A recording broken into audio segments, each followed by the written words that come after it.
We're here today with John Wernz, entrepreneur in residence at Great Hill Partners and board member of several fast-growing fintech firms. We're excited to talk about some of the trends in organic and inorganic growth today, but as a reminder, many high-quality firms have lost their ability to grow organically in the last few years while continuing to grow inorganically through acquisition. John, how are you seeing these trends and are they related? Thanks, Larry, and it's great to be with you today. First, when you look at organic, I've seen those same reports, Larry, where things did slow down last year.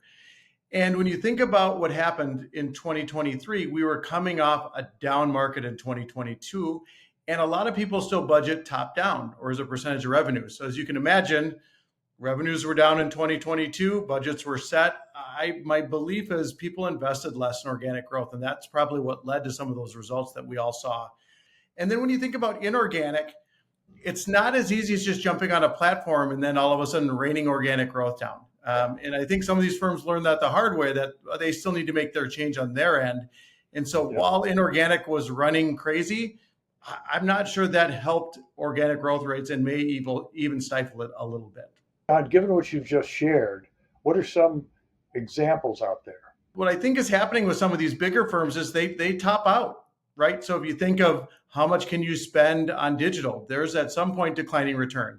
And when you think about how much you can spend on old school direct mail, or how much you can move in the custodial referral programs with great partners like Schwab and Fidelity, those can tap out. And I think some of these larger firms are starting to find that ceiling that, when they cross 50 billion, 100 billion in assets, it is really hard to keep that organic growth rate at the same pace.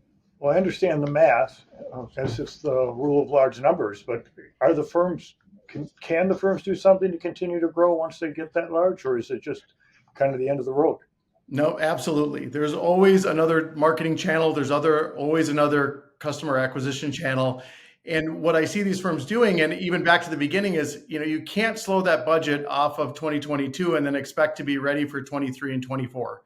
And you've just, you've slowed your growth rate. So the challenge to me is, yes, if you have 2 working channels, you might need 3 or 4. If you have 4 or 5 working client acquisition channels, you might need 6 or 7.